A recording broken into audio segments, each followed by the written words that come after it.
Bismillahirrahmanirrahim. Kolbun TV.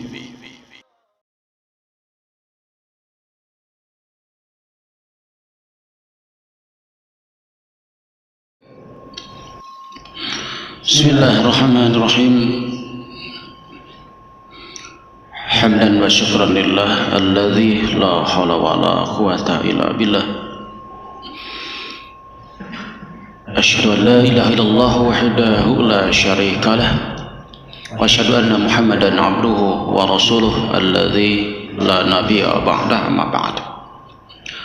Wa qala Allah tabaraka wa ta'ala fil Qur'anil Karim, a'udzu billahi minasy syaithanir rajim.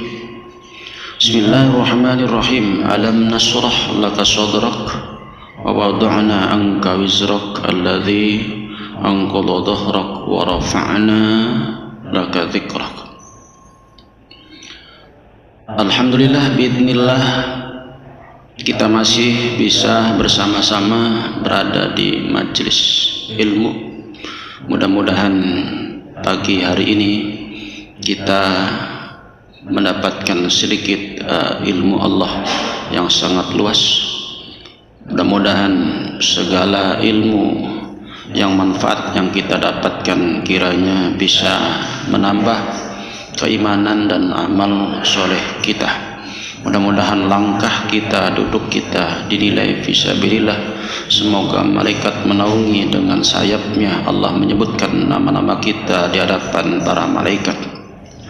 Baik, pada kesempatan kali ini kita ambil satu ayat dari 4 ayat yang saya bacakan dalam surat Al-Insyirah atau surat Alam Nasrah. Satu ayat yang keempat, bila dibahas semua waktunya tidak cukup, kita ambil satu ayat saja dulu. Di ayat yang keempat Allah nyatakan wa rafa'na laka dzikrak. Terjemahannya, dan kami tinggikan namamu, mu-nya ke Nabi Muhammad. Wa rafa'na laka dzikrak, dan kami tinggikan sebutan namamu. Para ulama ahli tafsir memberikan penjelasan kepada kita terkait dengan ayat yang keempat dari surat Al-Insyirah ini. Bisa kita rujuk dalam beberapa kitab-kitab tafsir, di antaranya Ibnu Katsir, kemudian Al-Jami' li Ahkamil Quran karya Imam Al-Qurtubi, dalam kitab Shaffatut Tafasir karya Ali As-Sabuni, kemudian kitab Tafsir At-Tabari, kemudian kitab Al-Maraghi dan lain-lain. Para ulama memberikan ketegasan terkait dengan ayat ini sesudah memperhatikan dan mempelajari sekian banyak dalil yang mereka dapatkan, dan kita bisa mengambil penjelasan-penjelasan dari mereka. Dalam kitab Al-Jami' li Ahkamil Quran, Imam Al-Qurtubi memberikan penjelasan Allah tinggikan nama Nabi Muhammad di 2 tempat. Pertama, fid dunya, di dunia nama Rasulullah dimuliakan, ditinggikan. Yang kedua, fil akhirah, di akhirat. Dan beliau memberikan ketegasan wa rafa'na dzikraka indal malaikah fis sama. Di dunia Allah tinggikan nama Nabi di 2 tempat. Pertama, di langit oleh segenap malaikat, nama Nabi dimuliakan, ditinggikan. Tidak ada seorang pun malaikat yang tidak cinta sama Nabi. Tak ada seorang malaikat pun yang tidak memuliakan, meninggikan nama Nabi. Sampai malaikat sebagai presidennya, yaitu Jibril, senantiasa merindukan, ingin bertemu dengan Rasulullah. Ketika wahyu turun telat, kemudian Jibril datang dan Rasul langsung bertanya, kenapa lama tak datang? Aku ingin rindu bertemu denganmu, kata Rasulullah. Maka Jibril menjawab, sama, saya juga rindu ingin bertemu denganmu. Hanya untuk bisa bertemu denganmu harus dapat izin dari Allah Subhanahu wa ta'ala. Ikhwatu iman, maka sudah bisa digambarkan seluruh malaikat pasti mencintai Nabi, meridhoi Nabi, memuliakan Nabi, karena Jibrilnya sebagai malaikat yang muta'ing sama amin, ditaati di alam sana, alam langit, alam malaikat, lagi dapat dipercaya, diperintahkan oleh Allah agar dia dan segenap malaikat-malaikatnya untuk memuliakan dan mencintai Nabi. Jangankan ke Nabi, orang beriman pun dicintai oleh malaikat, oleh Allah pula. Dan duduk kita sekarang ini adalah duduk yang sedang dimuliakan dan dicintai oleh Allah, dinaungi oleh sayap malaikat sebagai bentuk keridhaan mereka serta doa mereka untuk kita yang berada dalam majlisnya Allah. Ikhwati iman, itu yang pertama. Yang kedua, Nabi dimuliakan di dunia, di bumi, bukan di alam langit sana, tapi di fil ardi, di bumi. Indal mukminin, di hadapan para malaikat, para orang-orang beriman. Tak ada seorang mukmin pun, tak ada seorang muslim pun yang tidak mencintai Nabi, tidak memuliakan Nabi. Ya, kita semua pasti mencintai dan memuliakan Nabi. Semua orang muslim pasti memuliakan dan mencintai Nabi, walaupun perbuatannya, kelakuannya belum tentu sama dengan perbuatan Nabi atau tidak mengikuti Nabi dalam beribadah umumnya. Tetapi ketika ditanya apakah ada cinta Nabi, pasti jawabnya adalah mencintai, memuliakan Rasulullah. Sejelek apapun orang Islam pasti akan marah bila Rasulnya dilecehkan, dihinakan. Ikhwatu iman, bisa kita buktikan bahwa orang beriman mencintai Nabi dilihat dari beberapa amalan-amalan yang selalu disebut nama Nabi. Pertama, di saat kita beres wudu, apa yang kita baca? Asyhadu an la ilaha illallah wahdahu la syarikalah wa asyhadu anna Muhammadan abduhu wa rasuluh. Di situ nama Nabi disebut setelah kita beres wudu. Kemudian di saat yang adzan, muadzin beradzan, ketika qomat, pasti nama Nabi disebut. Sesudah disebut nama Allah, di adzan ada dua kalimat syahadat, asyhadu an la ilaha illallah, berikutnya kan asyhadu anna Muhammadar Rasulullah. Di qomat pun demikian. Kemudian bacaan doa habis selesai adzan, apa yang Rasul ajarkan? Allahumma rabb hadhihi da'wati tammah wassalatil qa'imah. Terakhir ada kalimat ati Muhammadanil wasilata wal fadilah. Disebut lagi nama Nabi di situ. Bahkan di dalam sholat kita sebelum salam di at-tahiyat, nama Nabi pun disebut Allahumma sholli ala Muhammad wa ala ali Muhammad. Disebut lagi nama Nabi di situ. Kemudian di saat kita membaca kitab-kitab para ulama, ketika ada qala Rasulullah, pasti para ulama menyebutkan sholawatnya sallallahu alaihi wasallam. Nama Nabi disebut lagi. Bahkan etika berdoa, sesudah kita sanjung nama Allah, kita sebut nama Allah, umpama ya Allah ya Rahman ya Rahim, maka berikutnya adalah bacalah sholawat Allahumma sholli ala Muhammad wa ala ali Muhammad. Kesananya kemudian kita berdoa, doa bebas yang kita inginkan. Itu etika dalam berdoa. Maka sekian amalan-amalan Nabi, amalan-amalan kita, nama Nabi disebutkan oleh kita, dan mulianya nama Nabi disebutkan sesudah nama Allah disebutkan. Sesudah nama Allah disebut, maka nama Nabi disebut. Allahumma, nama Allah disebut. Sholli ala Muhammad, nama Nabi disebut. Bacaan Nabi disebut, nama Allah disebut, nama Nabi disebut. Dalam adzan dan qomat nama Allah disebut, nama Nabi disebut. Dalam sholat kita nama Allah disebut, nama Nabi disebut. Sekian untuk beberapa amal-amal salawat umpamanya pasti nama Allah disebut, kemudian nama Nabi pun disebut. Kenapa nama Nabi selalu disebutkan sesudah nama Allah? Itu bentuk daripada wa rafa'na laka dzikra, kami tinggikan namamu. Jibril pernah datang kepada Rasulullah. Kata Nabi dalam tafsir Ibnu Katsir memberikan penjelasan dari sahabat Nabi Anas bin Malik, Rasulullah menyampaikan, atani Jibril qala li ya Muhammad. Kata Nabi, Jibril datang kepadaku, lalu Jibril mengatakan, ya Muhammad, wahai Muhammad. Jibril panggil nama Nabi namanya saja, tidak ya Rasulullah. Kalau para sahabat semuanya panggil Nabi ya Rasulullah. Tidak ada sahabat yang panggil nama ya Muhammad, enggak.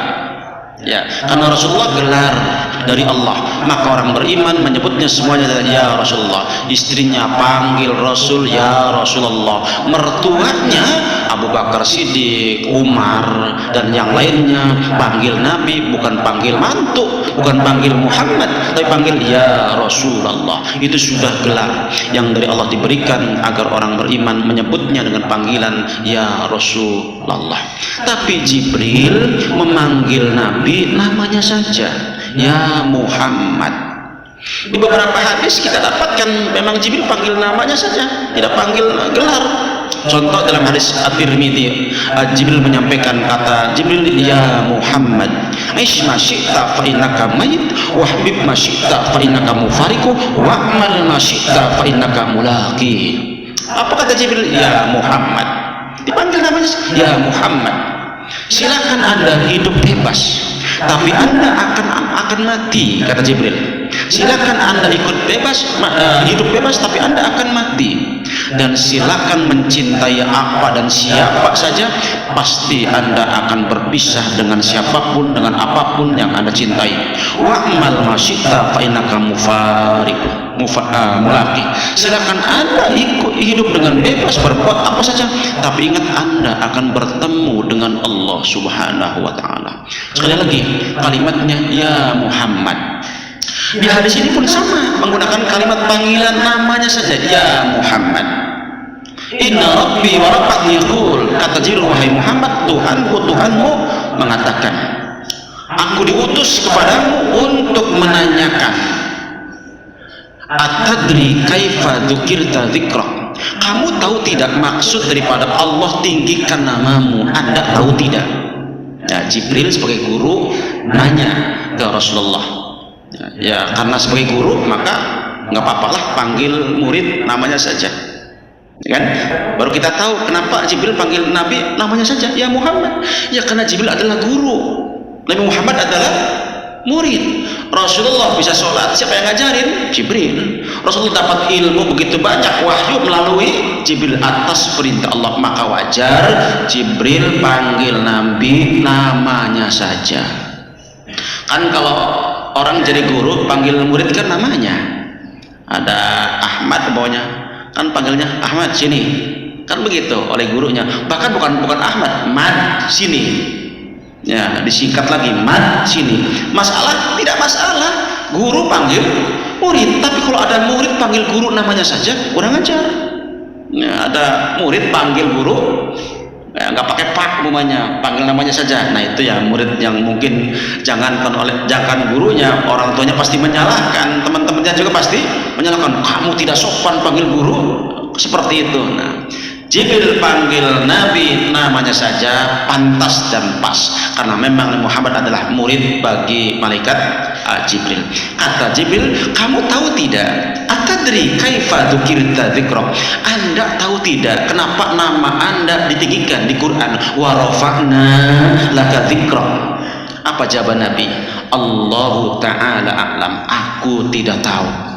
Hanya Allah yang maha tahu apa maksud daripada namaku ditinggikan.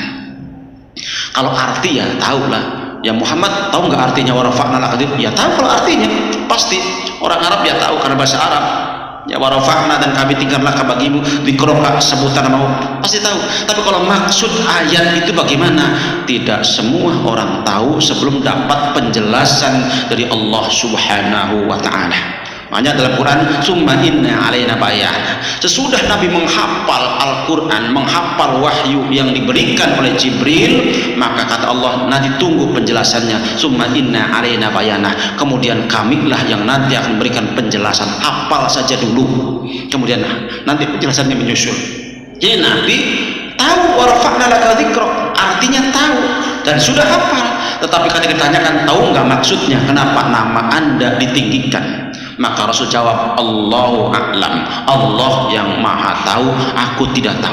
Maka Jibril memberikan penjelasan, maksud daripada Allah tinggikan namamu adalah, kata Allah, idza dzukirtu dzukirta ma'i. Jika namaku Allah disebut, maka pasti nama Anda pun disebut oleh Allah. Nama Allah disebut, maka nama Nabi pun disebut. Itulah bukti salah satu Allah muliakan nama Nabi. Sesudah nama Allah di makrun bismi, disebutkan, disertakan daripada nama Nabi. Makanya kata Imam Al-Maraghi, waja'alna smuka makrunan bismi. Kata Allah, kami sebutkan, kami jadikan namamu Muhammad makrunan, disertakan namamu ma'i, bersama bismi, bersama namaku. Nama Allah disebut, kemudian nama Nabi pun disebut. Itu bentuk memuliakan Nabi dari Allah Subhanahu wa taala. Maka kita bisa baca, bisa amalkan amal-amal yang tadi. Nama Nabi selalu disebut sesudah menyebut nama Allah. Dalam sholat kita, dalam qomat kita, adzan kita, bacaan tasawuf habis wudu dan lain-lain, dalam sholawat kita pasti nama Allah kemudian disebutkan juga nama Nabi sebagai bentuk warafa'na laka dzikrak. Ini poin yang pertama, Allah muliakan Nabi di dunia. Yang kedua, Allah muliakan, Allah tinggikan Nabi di akhirat. Wa narfa'u fil akhirah dzikrak bima nu'tika minal maqamim mahmud wa qara'imad darajat. Kata Imam Al-Qurtubi, Allah muliakan Nabi di akhirat dengan cara apa? Bima nu'tika minal maqamim mahmud, dengan cara kami Allah berikan kepada Nabi sesuatu yang sangat istimewa, derajat yang sangat istimewa yang tidak diberikan kepada yang lainnya. Untuk kalimat ini sama dengan surat Ad-Duha ayat 5, wala saufa yu'tika rabbuka fatardah. Kelak nanti hari kiamat, Rabbmu Allah akan memberikan derajat istimewa, fatardo, lalu Anda Muhammad akan merasa puas, akan merasa senang, akan merasa bahagia, karena derajat itu tidak diberikan kepada yang lainnya selain untuk Nabi saja. Namanya derajat al-wasilah. Nah, dalam doa sudah adzan tadi ada kalimat ati Muhammadanil wasilata wal fadilah. Ya Allah, berikanlah kepada Muhammad al wasilah, derajat yang sangat tinggi dan keutamaannya. Al wasilah satu tempat yang sangat tinggi. Maka kata Nabi, hendaklah Anda membaca doa setelah adzan agar halat lahu syafaati, agar syafaatku berlaku untuk orang yang membaca doa sudah adzan itu. Halat lahu syafaati. Ikhwati iman, di sini nampaknya kemuliaan yang sangat mulia yang Allah berikan. Wa narfa'u fil akhirah dzikra. Nama Nabi ditinggikan, dimuliakan di akhirat nanti, menempati tempat tertinggi namanya al-wasilah di surga Firdaus paling atas. Surga Firdaus paling atas. Di atas Firdaus ada singgahsananya Allah, ada arasnya Allah. Di bawah arasnya Allah ada 4 mata air yang Allah alirkan untuk segenap ahli surga. Maka yang pertama kali mendapatkan aliran sungai mata air surga adalah para penghuni Firdaus. Maka Rasulullah yang diistimewakan di situ. Mata air mengalir dari bawahnya aras, dari bawah arasnya Allah, 4 mata air. Ada air yang sangat lezat yang tidak berubah kelezatannya, ada air dari susu, ada mata air dari madu, ada dari khamr. Kita bisa cek dalam Al-Quran surat Muhammad ayat 15. Di situ ada 4 buah mata air untuk dialirkan ke seluruh surga. Ketika sudah dialirkan, maka di surga-surga yang manapun ada nanti mata air yang lain. Ada lagi mata air yang lain, ada mata air kafur, ada zanzabil, ada tasnim. Kita baca Quran, innal abrara yashrabuna min ka'sin kana mizajuha kafur. Ada ahli surga, orang-orang yang baik, meminum minuman surga yang sangat nikmat, air surga yang sangat nikmat dicampur dengan kafur. Bukan kafur untuk bangunan, ya, campur dengan kafur. Rasanya tidak bisa kita bayangkan. Nanti ada dicampur dengan tasnim, mata air tasnim. Ada yang dicampur dengan zanzabil, jahe, ya. Mata air jahe dicampur. Maka nanti meminum air surga itu, minuman surga itu berbagai macam rasa dan kenikmatan. Di dunia saja macam-macam minuman, jangankan akhirat, dunia saja macam-macam minuman. Kopi saja macam-macam, Pak. Ada kopi luwak, kopi ABC, kopi apa lagi, Pak? Ya, kopi kapal api, kopi kapal selam, dan lain-lain. Banyak minuman, jus macam-macam. Ya, ada orang Indramayu itu sering kejadian, suka minumnya oplosan, bir dicampur obat nyamuk. Sudah bosan berbagai minuman ia coba, maka dicoba bir dengan obat nyamuk, ya nungsep lah. Di situ di surga berbagai macam minuman, silakan dengan berbagai macam mata air dialirkan sebebas-bebasnya. Maka di situ kenikmatan yang paling nikmat. Dan tentu saja Firdaus adalah surga. Kata Rasulullah, fas'aluhul firdaus fa innahul a'la wa awsa. Rasul perintahkan ke sahabat, silakan kalian minta surga Firdaus, karena Firdaus adalah surga yang paling tinggi derajatnya dan paling bagus. Sahabat minta Firdaus. Kalau kita tidak berarti, ya betul, perintahnya untuk semua orang. Kata Rasulullah, fas'aluhu Firdaus, silakan kalian minta Firdaus. Siapapun silakan, orang Islam silakan minta Firdaus. Tapi saya tidak berani, Pak, minta Firdaus. Mawas diri. Ya, syarat dapat Firdaus apa diantaranya? Mampu meninggalkan sesuatu yang tidak apa-apa. Sesuatu yang tidak apa-apa. Artinya untuk amal akhirat nggak ada pahala buat akhirat. Contohnya main catur. Ada pahala untuk main catur? Tidak ada. Untuk akhirat nggak ada. Ya, memilih main catur dari isya sampai subuh daripada kumpul sama keluarga, ya, sholat malam lewat, ya, terus minta Firdaus. Sahabat layak minta Firdaus. Malam-malamnya lambung mereka jauh dari tempat tidur, artinya sholat malamnya. Nah, kita sholat malamnya kadang-kadang, ya kan? Kadang-kadang kita sholat malamnya setahun sekali, Pak, taraweh. Bebas, ya, itu udah bebas lagi kita sholat lagi. Lalu minta Firdaus. Ya, syarat dapat Firdaus bisa meninggalkan sesuatu yang tidak berguna untuk akhirat. Tidak apa-apa, tidak dosa, hanya pahalanya nggak ada. Wah, Bapak main layangan, ada pahala main layangan? Nggak ada. Ada, asal bismillah main layangannya, itu kan dalili amal. Main catur ada pahalanya? Ada. Ngangkat bom, Allahu Akbar, kuda bismillah, itu memang mendalili amal gitu ya. Tidak ada. Tetapi para sahabat tidak seperti itu, ya, imannya jauhlah dengan iman kita. Para sahabat kalau bertemu ditanya bagaimana keadaanmu, jawabnya apa? Aku merasa tidak sampai sore, ya kan? Sahabat kalau bertemu nih masa sama temannya, bagaimana kabar anda hari ini? Apa jawabannya? Aku merasa tidak sampai siang pagi ini, tidak sampai sore. Kalau kita ketemu, bagaimana kabar anda? Alhamdulillah sehat walafiat, ini disebutkanlah keuntungan dunianya gitu, dagang lah segala macam. Nah, jauh lah, bukan tidak boleh, bukan tidak, itu gambaran betapa bedanya kualitas keimanan kita dibanding keimanan para sahabat. Kembali lagi, Rasul dimuliakan dunia dan akhirat. Di akhirat Allah derajatnya ditinggikan, Allah tinggikan derajatnya Nabi di akhirat. Wa narfa'u fil akhirati bima yu'ti minal maqami mahmud. Allah tinggikan, berikan kedudukan yang sangat tinggi, al-wasilah, diberikan dan tidak diberikan kepada yang lainnya. Tetapi kata Rasulullah, inna fil jannah mi'atu darajah. Setiap surga ada 100 tingkatan. Silakan minta. Per surga ada Firdaus, ada surga yang lainnya. Per surga ada 100 tingkatan.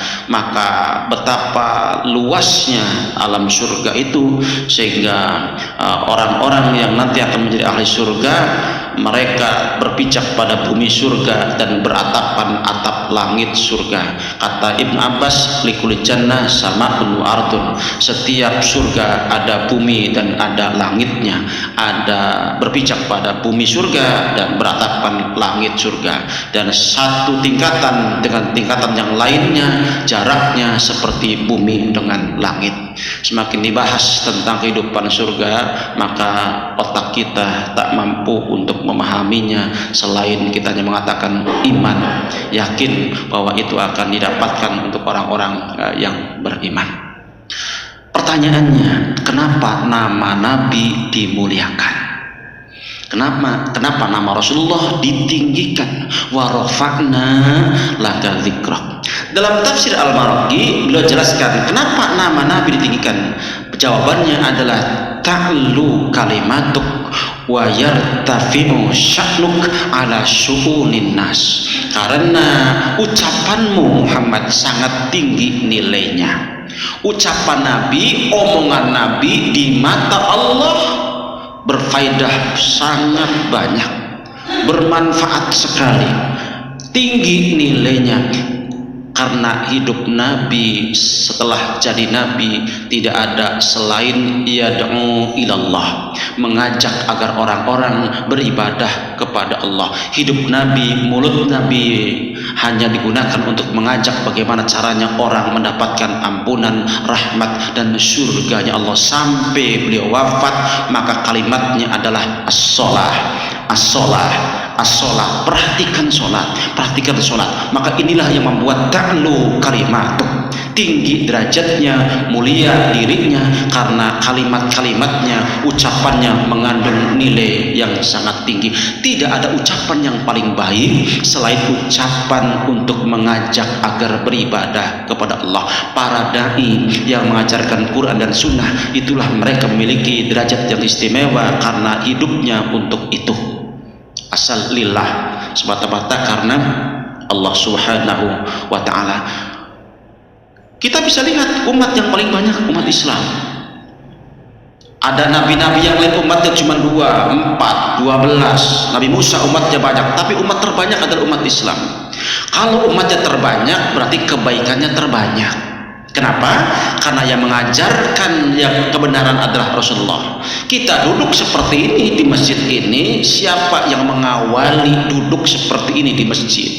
Rasulullah mengajarkan agama dari rumah ke rumah, dari masjid ke masjid, dilanjutkan oleh sahabat, oleh tabi'in sampai kepada kita, dan kita mengerjakan seperti ini karena sudah ada dan contohkan dari dulu zaman Rasulullah. Kita ucapkan salam ketika bertemu dan berpisah, siapa yang ngajarinnya? Rasulullah. Maka tak sedikit wa innalaka lajran engkau Muhammad dapat pahala yang tidak pernah berhenti dalam Quran terangkan. Karena apa yang kita lakukan, maka ada sumbangsi pahala untuk Rasul dengan tidak mengurangi pahala kita. Makanya kata Rasulullah, orang yang mengajak kepada kebenaran, orang yang mengajak kepada kebenaran dan ia mengikutinya, maka untuk yang mengajaknya dapat pahala seperti pahala orang yang diajaknya, dengan tidak mengurangi pahala orang yang mengamalkannya itu. Masing-masing dapat jatah pahala. Maka tak bisa kita gambarkan betapa banyaknya pahala Rasulullah karena umat Rasulullah begitu banyak. Maka wajar derajatnya lebih mulia daripada nabi-nabi yang lainnya, karena nabi yang lain umatnya terbatas, sementara umat Islam kita tak tahu jumlahnya berapa. Cirebon saja barangkali kita nggak tahu lah umat Islam ada berapa, apalagi seluruh dunia umat Islam begitu luar biasa banyak. Maka tak sedikit pahala buat Rasul. Maka inilah yang membuat Rasulullah derajatnya naik tinggi di atas nabi-nabi yang lain, karena buat ta'lu kalimat rabbuk. Kemudian wa yartafi'u sya'nu ala sulinas, segala urusan nabi, urusan dunia sekalipun menjadi nilai yang sangat tinggi. Bukan hanya urusan agama, untuk nilai yang tinggi. Untuk Nabi urusan dunia pun nilainya sangat tinggi. Nabi survei ke pasar. Kalau ke pasar bab apa? Bab dunia. Nabi survei ke pasar, memantau pasar pada jujur atau tidak ke pasar. Maka urusan dunia bagi Nabi nilainya sangat tinggi di mata Allah. Kalau kita membahas urusan dunia, akhirat lupa. Kita bahas dunia, mungkin akhirat nggak dapat. Urusan akhirat pun belum tentu kita dapat. Sholat kita belum tentu orang itu dapat pahala. Orang sholat belum tentu dapat pahala. Kalau sholatnya ingin dipuji, ingin dilihat orang, maka nampaknya urusan akhirat, ternyata hanya dapat urusan dunia. Apa? Dapat pujian dan sanjungan, pahala dari Allah nggak dapat. Itu kita.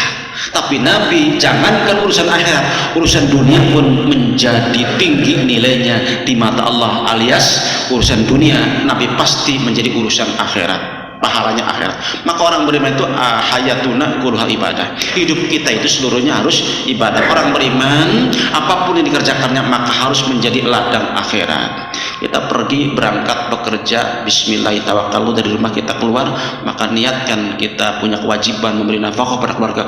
Maka walaupun urusan dunia akan menjadi ladang akhirat yang tidak kecil nilainya di mata Allah, asal betul-betul kita sadar itu adalah perintah dari Allah dengan melaksanakan ibadah baik yang mahdoh ataupun yang ghair mahdoh. Itu saja barangkali yang bisa saya sampaikan terkait dengan ayat 4 dari surat Al-Insyirah, wa rafa'na laka dzikrak, dan kami tinggikan namamu Muhammad.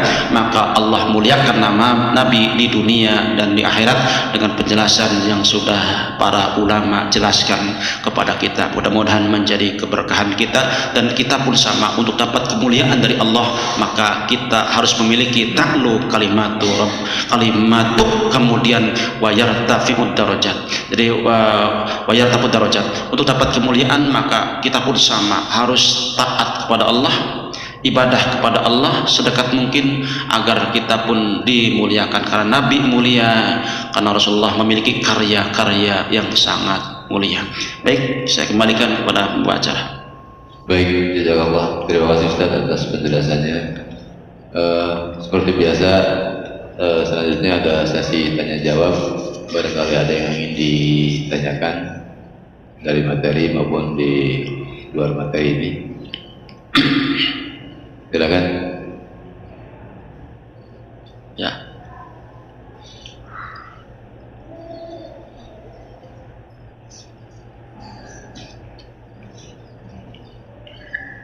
Bismillah. Assalamualaikum warahmatullahi wabarakatuh. Assalamualaikum. Pak Ustaz Sakim, Ya. saya pernah mendengar, menyimak tausiah Bapak, konon penghuni surga itu 80% adalah umat Nabi Allah Muhammad SAW. Lantas yang 20%-nya itu buat siapa, Pak? Apakah umat-umat lain di luar umat Islam, atau umat-umat lain sebelum Nabi Allah Muhammad SAW? Saja Pak pertanyaannya, karena buat saya penasaran ini. Ya. Kok 80%? Sementara di luar sana banyak keyakinan bahwa kalau berbuat baik,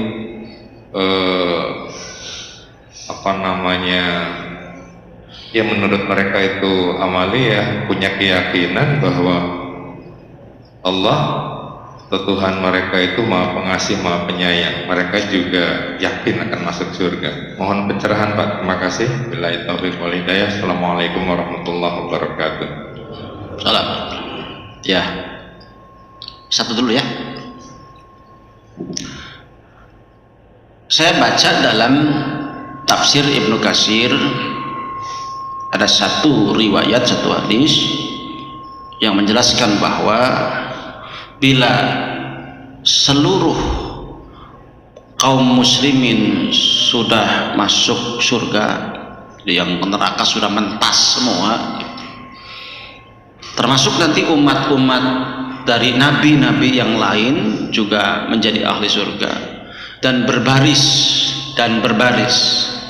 di halaman akhirat sana, di alam surga berbaris. Itu safnya, ya, safnya ada 120 saf. Nah, 120 saf. Ya, kita tidak bisa bayangkan satu saf berapa orang gitu ya. Ini kan alam surga itu kan begitu luas. 120 saf seluruh ahli surga bila berbaris jumlahnya seperti itu. Nah, samanuna sofan min ummati, kata Nabi. Dari 120 itu maka 80 saf, bukan 80%, samanuna 80 saf adalah dari umatku. Berarti umat yang lain, umat-umat yang lain dari nabi-nabi yang lain cuma 40. Betul kan? 40 saf berarti. Umat Nabi Musa, umat Nabi Isa terus hanya 40. Hanya 40. Dan ini ada kaitan dengan hadis yang lain. Dalam hadis Tirmidzi umpamanya Rasulullah dapat tawaran, apakah Anda memilih umat Islam separuhnya masuk surga? Nanti yang ke neraka enggak bebas. Yang ke neraka tidak bebas. Jadi yang nanti yang pahalanya, yang pahala surganya kurang bisa ditambahin kemudian masuk surga. Nabi disuruh milih, apakah memilih umat Islam separuhnya ahli surga atau milih syafaat. Kalau milih umat Islam separuhnya masuk surga, berarti nanti yang ke neraka nggak bisa ditolong. Maka Nabi memilih fakhtartus syafaat, aku milih syafaat, tidak memilih separuh. Berarti awalnya umat Islam itu yang langsung ke surga tidak ada separuh. Yang langsung masuk ke surga tidak ke neraka dulu, tidak ada separuh. Karena Rasul tidak memilih itu. Rasul memilihnya aku ambil syafaat saja, tidak memilih separuh umat Islam langsung ke surga. Dan para ulama menerangkan itu pilihan yang sangat luar biasa. Kenapa? Karena kalau memilih yang separuhnya menjadi ahli surga, maka separuhnya tidak ditolong di neraka untuk selama-lamanya. Tapi ketika memilihnya adalah syafaat, maka Rasul bolak-balik menghadap Allah minta agar umatnya yang masih di neraka untuk segera bisa bebas. Maka dibagilah, ada yang nerakanya sebentar, ada yang agak lama, ada yang lama, ada yang lama sekali, ada yang sampai gosong, ada yang gosong biasa, ada yang gosong pisan. Itu umat Islam. Tapi semuanya akan mentas, akan bebas untuk dapatkan surganya Allah. Karena kata Nabi, seluruh umatku pasti akan masuk surga. Ada yang langsung, ada yang ke neraka dulu. Maka umat Islam semuanya akan nyebrang di atas jembatan yang dipampang di atas neraka. Asyirat alal dohi jahannam. Semua umat Islam akan nyebrang melalui jembatan itu. Wa imikum illa wariduha, dalam surat Maryam. Tak ada seorang pun dari kalian pasti akan melewati, akan mendatangi neraka. Ada yang datang untuk dilempar, ada yang datang untuk nyebrang. Yang datang untuk menyeberangi jembatan itu adalah ciri orang itu, mereka akan menjadi ahli surga. Siapapun yang nyebrang, maka ia calon-calon ahli surga. Hanya ada yang tidak selamat nyebrangnya ke neraka dulu, ada yang selamat. Rasul yang pertama nyebrang, Abu Bakar kedua, Umar ketiga, dan seterusnya disambung para sahabat yang lain. Dan disambung nanti kita nggak tahu nomor urut kita nomor berapa nyebrangnya. Yang jelas kalau kita jatah nyebrang, maka kita sebagai calon surga. Hanya masalahnya selamat atau tidak nyebrangnya. Itu masalahnya. Dan kalau semua kumpul ahli surga yang sudah mentas semua dari neraka ke surga, maka bila berbaris 120 saf dan 80 saf adalah dari umat Islam, 40 safnya adalah umat dari nabi-nabi yang lain. Awas, bukan umat-umat lain, umat dari nabi-nabi yang lain. Ya kan? Karena selain ajaran Nabi, selain ajaran Rasul, ya tidak berhak untuk dapatkan surganya Allah. Jadi 40 safnya umat dari nabi-nabi lain yang taat kepada nabinya. Yang kafir nggak dapat jatah surga. Walaupun mereka punya keyakinan kami juga dapat surga, ya mangga, itu surga. Surga yang mana? Silakan. Karena kita orang Islam memahami sebagaimana Quran dan hadisnya. Mereka punya pemahaman sebagaimana kitab mereka, ya mangga gitu kan. Tapi nabi yang manapun pasti mengajarkan untuk beribadah kepada Allah agar dapat surganya Allah, karena yang punya surga Allah bukan manusia.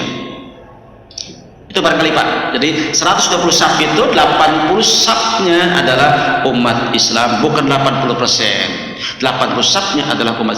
Seperti apa safnya? Nanti sajalah. Karena pada hari Jumat nanti kita akan kumpul. Hari Jumat, mudah-mudahan kita ahli surga. Hari Jumat kita akan kumpul, seluruh ahli surga akan kumpul hari Jumat untuk dialog, ngobrol, bertemu sama Allah. Maka akan datang semuanya. Saf baris pertama adalah para nabi dan rasul. Mungkin campur dengan sahabat dan lain sebagainya, karena banyak sahabat-sahabat yang levelnya, derajatnya hampir mendekati para nabi. Yaumul Qiyamah, kata nabi-nabi yang lain, kata umat yang lain, umat Islam nabinya banyak. Kenapa mengatakan nabinya banyak? Karena banyak orang Islam yang derajatnya hampir menyamai Rasulullah. Kata Rasulullah, andai kata harus ada nabi-nabi yang lain sesudah aku angkat Abu Bakar sebagai nabi, Umar juga sebagai nabi, dan kujadikan Ali bin Abi Thalib, Harun seperti dengan Musa. Kalau memang harus dijadikan, maka Ali bagiku seperti Harun bagi Musa. Artinya nabi juga, gitu kan? Maka para sahabat nampak derajatnya wal kiamah seperti nabi karena kadar keimanannya yang mendekati nabi. Kita nggak tahu lah nanti di baris keberapa kita barisnya. Dimanapun barisan kita, alhamdulillah kalau memang Allah jadikan kita sebagai ahli surga, semoga. Ada lagi? Ya, mengapa?